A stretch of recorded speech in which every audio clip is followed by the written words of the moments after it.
After all that beautiful energy, I feel like it's such a joy kill to tell you that I'm going to tell you about my loneliest day of last year, but that's where I need to begin. I was living alone in an apartment in Jerusalem last summer, by myself, far from my family. And it was the first week in a month-long rabbinic study program. And it was my birthday. When my husband Jacob called me in the morning, he asked what I was doing to celebrate.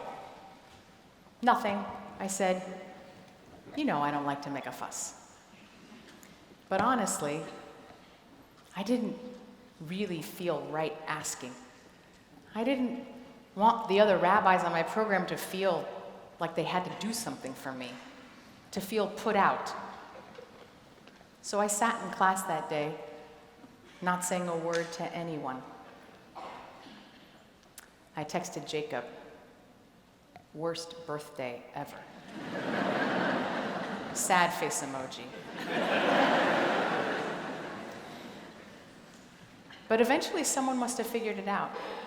And by dinner time, the other rabbis had brought me a cake and sang.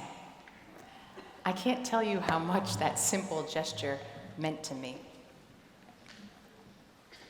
That one moment of connection, of feeling known, not only turned around that terrible day, it changed the rest of my time in Jerusalem with that community of rabbis. We're so foolish sometimes, aren't we? We crave human connection, but we ignore our own instincts to ask for it because we feel exposed when we think about reaching out and vulnerable when we admit to ourselves that we really want to be seen and celebrated and loved. So we don't ask. And that can make us feel powerfully lonely. And God knows that is not good. This Rosh Hashanah, we celebrate another birthday. This is the birthday of the world, Hayom Harat Olam. With every new act of creation, God declared it Tov. Tov is a Hebrew word you probably recognize from Mazel Tov or Yom Tov, and it means good. You all know the Genesis litany. God created light, and it was Tov. Try it in Hebrew. God created the grasses and the trees, and it was Tov. God created humans, and it was Tov. Well, close. The Torah says God declared humans Tov Me'od. Very good. But the first thing in the Torah that God declared Lo Tov, not good, was loneliness. Lo Tov Heyot Ha'adam Levado. It is not good for a person to be alone. What does it mean to be alone? A solo walk in the woods or reading for hours uninterrupted? That's heaven. Loneliness is a different animal. And we don't have to be by ourselves to feel it. We can be in a room full of people, like this hall, and feel isolated. Or with our spouse or a loved one and feel invisible. Loneliness is not a physical fact, it's an emotional state. Essentially, if you feel lonely, you are lonely. And today, believe it or not, 1 out of every 2 Americans feels lonely. That is half of us in this room. Medical professionals call it a health epidemic. Long-term loneliness reduces our immunity to illness, and it increases our body's inflammatory response. It even affects our brain wiring. Dr. Vivek Murthy, the former Surgeon General, says that loneliness is as hazardous to our lifespan as smoking 15 cigarettes a day. Science agrees with God. Loneliness is lo tov. It can even be deadly. But God doesn't want us to die from loneliness. God created us to seek out connection. We are actually biologically wired to fight loneliness. Just as when we're hungry, our body releases a hormone that triggers us to eat, so too, when we are feeling sad or lonely, our brain releases oxytocin, which triggers us to reach out and connect with someone. It's even stronger for adolescents who actually feel isolation in their physical pain receptors. That look of sheer agony that your teenager gives you when you take away her cell phone, that's real. And yes, you sometimes still have to take it away. But just remember, every fiber of our bodies wants to connect. Yet, we let our fear and vulnerability and our pain override that fundamental need. And we forget that when we reach out, it's not just for us. Every time we extend ourselves to another person, we're creating an opportunity for them to feel connected back. We have a longtime congregant sitting on 38th Street who is watching this service right now at her computer. Barbara is 83 and homebound. She lives alone. But she's not lonely. She is as connected to Central as any of us. Can everybody say hi to Barbara? That's right. Hi, Barbara. A donor bought Barbara a laptop so that she could watch all our Shabbat and holiday services. Our social worker, Jackie, checks in on her regularly. But her greatest connection is with someone she met 18 months ago. Barbara was matched with Jill Siegerman in our congregant-to-congregant visiting program. They get together for lunch and talk about books that they wish were longer and sermons that they wish were shorter. They share their lives. Barbara said, "Jill's visits are a highlight in my life. And when she leaves, it has changed my entire day." And Jill told me, originally when Rabbi Solf piloted this program, he asked volunteers to try for an hour a month. And I thought, I hope I can make that work. Now, I see Barbara every other week for 2 hours. It has turned into a relationship I could not have imagined. When I heard this story, I was not only inspired, I thought, this is the work. To visit with a stranger, and she becomes like family.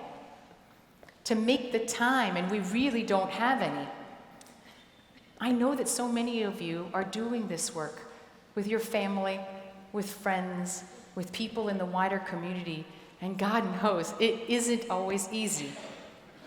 But do you know what Adam had to do in order to no longer be alone? He had to give up a rib. All right, it wasn't an arm and a leg, but real connection requires something of us, some sacrifice, some inconvenience, some accommodation. But sacrificing for others is not what our world is about or prioritizes. We live in a bespoke culture where we want everything tailor-made just for us, without compromises. We've embraced technological advances that steer us away from togetherness and towards more isolated experiences. Gone are the days when families used to watch MASH together. Now you're watching Miss Maisel, and your spouse is watching Mindhunter, and your children are watching God knows what on YouTube, probably a cat video. I relearned this lesson, though. And we've also created an architecture of autonomy. We've replaced front porches which used to welcome our neighbors with a back patio that basically says private, keep out. Sociologist Robert Putnam speaks of the loss of social glue that has come with the breakdown of churches and synagogues, civic institutions, and volunteer groups. He blames it on the individualizing of people's discretionary time. The title of his classic book sums it up in just 2 words: bowling alone. That's just sad. In a culture unwilling to sacrifice any of our own individual desires, we have forgotten that what we are truly sacrificing is the connection that we all desperately need. I relearned this lesson just a month ago. We had an audacious idea at Central Synagogue to take our largest trip ever to Israel in honor of our 180th anniversary. Leading up to the trip, I will admit, I was nervous. We had 130 people signed up, ages 2 to 87. That's a big spread. And I don't have to tell you, 130 Jews, 500 opinions. Nearly everyone had some suggestion that they could not do without. And we made everyone get up early each day and climb dusty stone steps in an Israeli August. Every individual and family on that trip could have decided to go to Israel on their own schedule, with their own itinerary. But they were willing to give up some of that freedom, some of those things that they could not do without, to experience Israel with their central family. They did it to make memories, to witness a tear-filled service with 20 beautiful children becoming B'nai Mitzvah, to cook dinner together and feast in a beautiful vineyard in the Golan with Israeli dancing as the sun went down. By the end of the 10 days, people were asking when we were taking our next trip. And the best part is, the journey continues even after our return. One congregant remarked that he now has a whole new set of friends he sees on Friday night, and it makes a big shul feel small. A big shul feels small. That's it, right there. Nothing important is easy.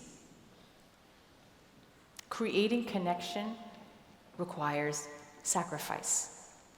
In Hebrew, the word for sacrifice is korban, and the root of that word literally means to draw close.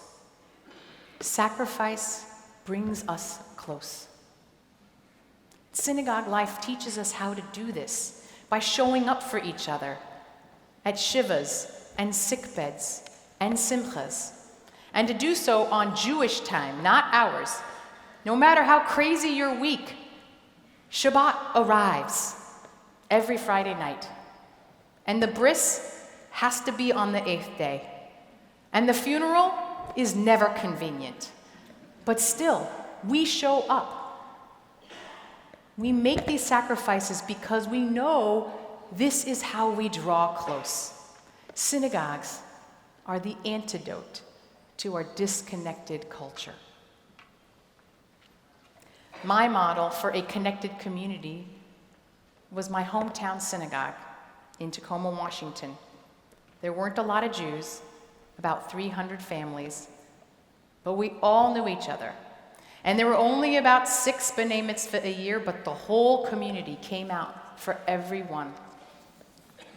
In 1965, when my grandfather's millwork business went bankrupt, 8 families from that synagogue put up their own money to guarantee the loan so that my uncles could go back into the business. When my grandmother Frida died, the sanctuary was filled for her funeral. And one of her oldest friends baked my grandmother's Mandelbrot cookies and brought them to her shiva. I always felt so deeply comforted in that shul. I was part of a community that I knew would show up for me, as I would do for them. I would have never imagined that this intimate connection could be possible in a massive Jewish community like Central Synagogue. But it happens every day in our mini communities of Torah study and Melton class, breakfast or mentors programs, nursery school, and so many more. Connection even happens in our virtual community with hundreds of thousands of live streamers from around the world. Last year, one new live streamer wrote on our Facebook chat, "I'm totally alone this Rosh Hashanah." And a live stream regular responded to her, "I'll be alone as well, but only in body. My virtual family at Central will be here. I will look forward to seeing you." "Thank you," she said. "I feel love." For all of you out there in our virtual community, thank you for teaching us what a 21st century community can look like. Thank you for spreading the love. Some of you have told me that you found your best friends at Central, that you go out for theater or share meals or even travel together, and that is wonderful. But you needn't be the closest of friends to care for each other and to create meaningful community.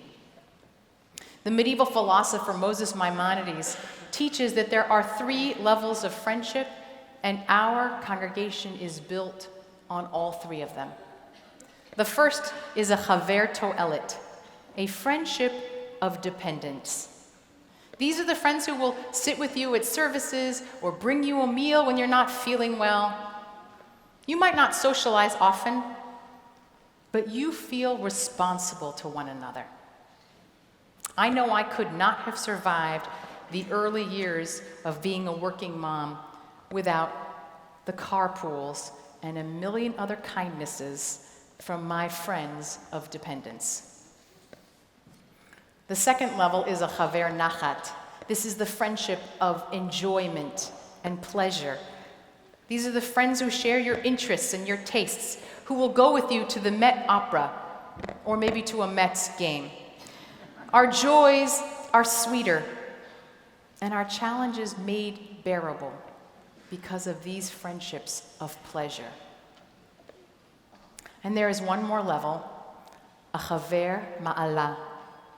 This is a friend with whom you work towards a higher purpose, whom you trust because you share the deepest values. They might not be your best friends, but you need these relationships to realize your potential and to aspire to something greater than yourself. Look around you, because it is here in this congregation that you can forge these friendships of dependence, friendships of pleasure, and friendships of higher purpose. As a rabbi, I'm trying to build a Jewish community of meaning. That is my higher purpose. I cannot do it without all of you. We need each other in this project of Jewish life, congregational life. And right now, there is no more important thing that we can do for each other or model for our lonely world than build a community in which no one feels alone. When we did our High Holiday survey last year, we received a lot of positive feedback. We learned that 70% of you feel a sense of community at the High Holidays, which is pretty extraordinary when you think about how big it feels. We learned that 10% of you actually know more than 50 people's names when you look around. That's impressive. But we also learned that a quarter of you look around and can't even name 5 people outside of your immediate family. We learned that almost half of you really wish you knew more people here. This year, we will begin a process to help every one of our congregants find their little shul within the bigger one. A small piece of Central where everybody knows your name. Our goal is for each of you to identify 6 people who will be on your watch, people you will show up for, invite to a Shabbat meal, attend a shiva for them, and yes, maybe take them out for their birthday. And we would like each of you to have 13 people who are in your tribe. That means you will know 13 people by name and something that matters to them. 6 people on your watch, 13 people in your tribe. 6 and 13, those are not random numbers. 613 are the number of commandments in the Torah. So it's a convenient way to remember this building block of community. But more importantly, it's a reminder that our Torah mandates that we are here for each other, that we care for each other, and yes, even sacrifice for each other. Every central member finding their 613 is not going to happen overnight, and it's not going to happen without your help. But let's commit to beginning this vision together in the new year. Our creation story ends with a cautionary tale with the children of Adam and Eve. Cain is heartbroken when God accepts his brother's offering, but not his own. Dejected and hurt, he lashes out and sets upon Abel and kills him. When God asks, "Where is Abel, your brother?" Cain famously responds, "Am I my brother's keeper?" As punishment, God makes Cain a ceaseless wanderer. Cain becomes the loneliest man in the Torah.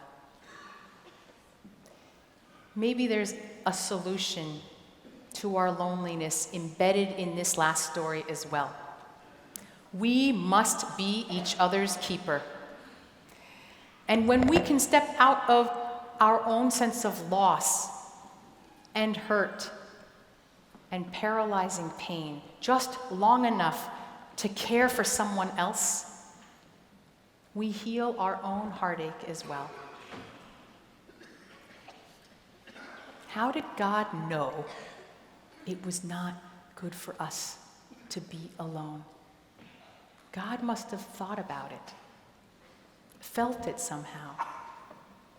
I wonder if God ever sat alone in a Jerusalem apartment worrying that no one would show up to remember the birthday of creation.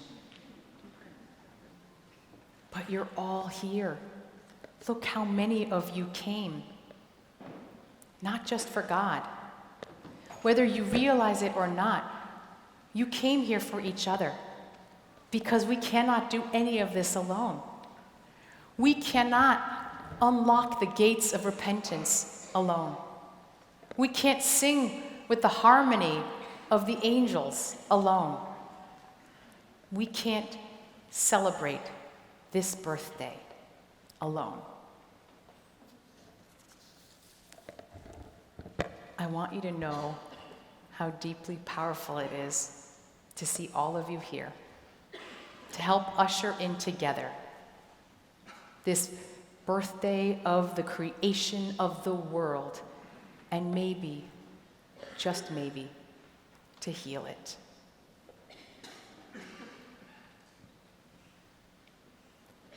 This is the sound of one voice, one spirit, one voice, sound of one who makes a choice.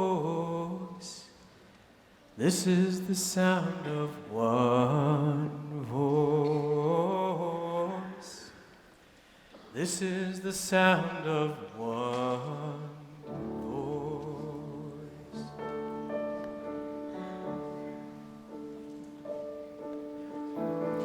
This is the sound of voices too. The sound of me Singing with you, helping each other to make it through. This is the sound of voices too. This is the sound of voices too.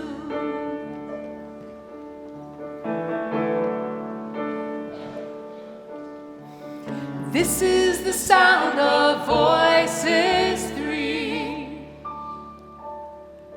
singing together in harmony, surrendering to the mystery.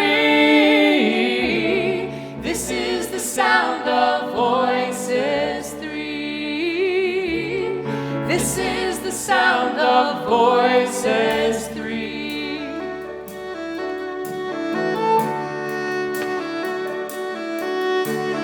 This is the sound of all of us, singing with love and the will to trust.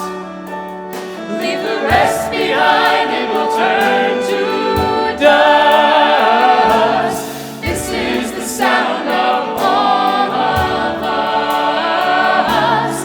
This is the sound of all of us.